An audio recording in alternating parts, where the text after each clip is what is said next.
Look, I do want to go to a topic that is very close to my heart. Not that I've had personal experience, but I just don't like the way this is dealt with by government. And it seems to me, and I'll make no comparison to the previous New South Wales government, but I reckon when the numbers are so compelling and if a government doesn't take the appropriate action, then they're being negligent.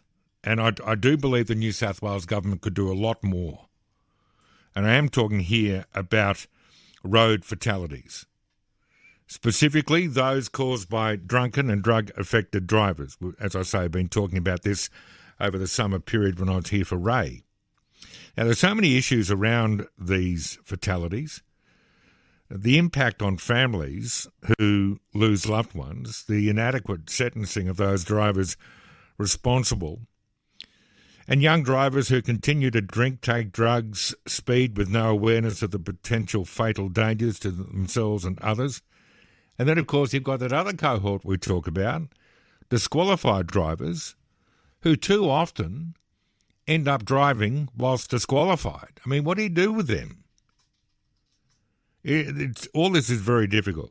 But what I want to get to is this, because I look at these numbers regularly, and I can tell you that as of February 15, year on year, there were 90 additional deaths in New South Wales. 90. 90. So where's the noise about this? Someone who is all too familiar with the tragic impact of losing a family member in a road accident is Duncan Wakes-Miller, and he joins me on the line. Duncan, nice to talk to you again, mate, although the circumstances are never nice, but the voice that you bring to this argument or this debate is so important. I thank you for your time. Luke, I'm very grateful to speak with you again, mate, and I really enjoy your show, so thank you for your time. Not at all. For our listeners, mate, and respectfully, if this is something you don't want to do, then say let's move on, Luke, but can you tell me what happened back on that awful night in July 2020? My son was killed by a drunk driver outside Caledonia Close in Elanora Heights in the Northern Beaches in Sydney. This was something that could have been avoided. Prior to the incident, there were adults allowing drink driving, underage drinking, encouraging hooning behaviour with inebriated young adults.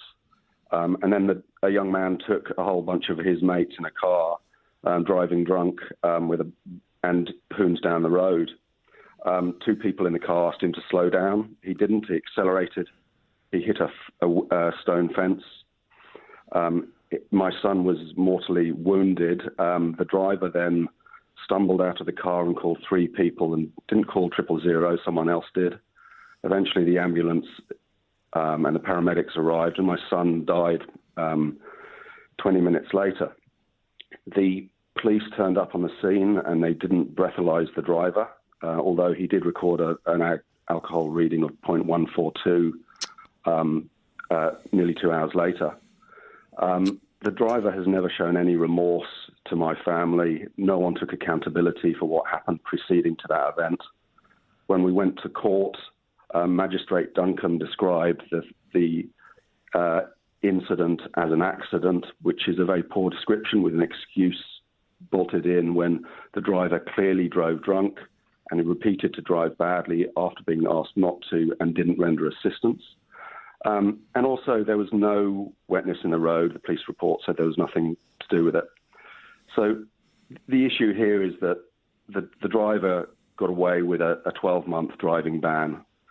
And then we appealed that. And then Judge Clive Jeffreys threw out the appeal saying that he didn't have the right amount of moral culpability. This is the offender.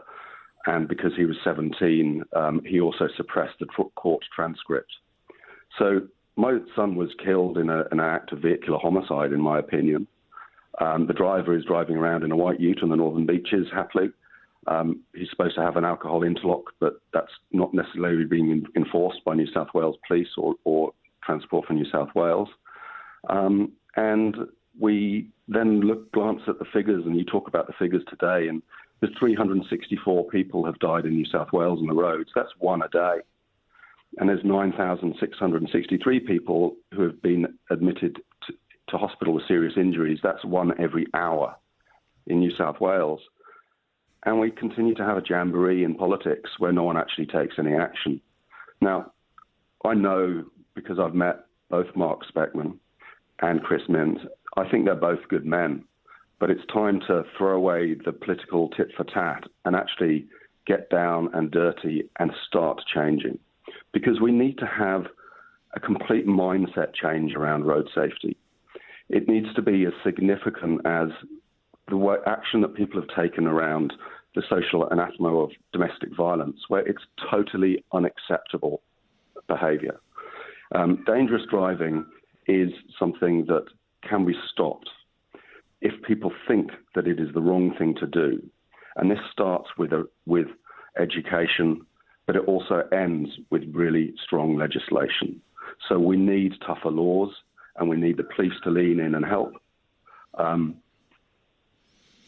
You know what, mate? I don't know whether I should be cheering or crying, but what you just said to me in the 5 minutes we've been speaking completely and utterly nails this issue.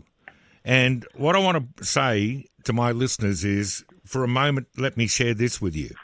An incident in Dubbo, a 27-year-old man who was stopped by police for a random breath check, admitted to using drugs every day, all day, smoking, he said, 50 cones a day. He lost his licence 3 years earlier. So what does he get this time? He gets a $250 fine and a 3-month disqualification. $250 and 3 months off the road after admitting to police he's on drugs every day, all day, smoking cones at big numbers. He'd lost his licence previously for 3 years earlier, and he cops $250 and 3 months. We are not fair dinkum. That's the only conclusion you can draw, Duncan. Well, there's some stuff that can be done straight away. 20 years of research has said that more RBTs and public policing gets people to stop drinking or driving in an erratic way. Imagine if we'd have had the number of RBTs in place in New South Wales over the last few months that the community and NRMA have been calling for. Perhaps we'd pick up these drivers who have no licences, because the RBTs not only serve a purpose to stop drink drivers, but also to find people who are drugged or unlicensed. So, I mean, that instance is in itself an enormous tragedy, but it's also something that could so easily be fixed if we just followed what makes sense. I mean, I ask everyone who's listening in on this call, when was the last time you've been breathalyzed? Exactly. And I think the answer will probably be not for a long time. Well, I think I told you, I think it was something like 10 years for me. And again, when we spoke earlier, maybe on Ray's show, that visual policing is a thing that it feels like it used to happen. Because, you know, you used to think I'd turn the corner and I'm not sure what's going to be there. There could be an RBT. That immediately puts in your mind, as you say, not just does it catch those people breaking the law at that right place at that right time, but for the rest of us, we think, gee, you never know, do you? And that seems to me to have disappeared from the psyche. I had a listener mate earlier when I mentioned I was going to talk to you. He said, I drove to, I think it was Albury and back, and I saw 4 police cars, and he said the 4 of them were parked outside the Hornsby police station. I think that says it all. Look, I do want to go to a topic that is very close to my heart. Not that I've had personal experience, but I just don't like the way this is dealt with by government. And it seems to me, and look, I'll make no comparison to the previous New South Wales government, but I reckon when the numbers are so compelling, and if a government doesn't take the appropriate action, then they're being negligent. And I do believe the New South Wales government could do a lot more. And I am talking here about road fatalities.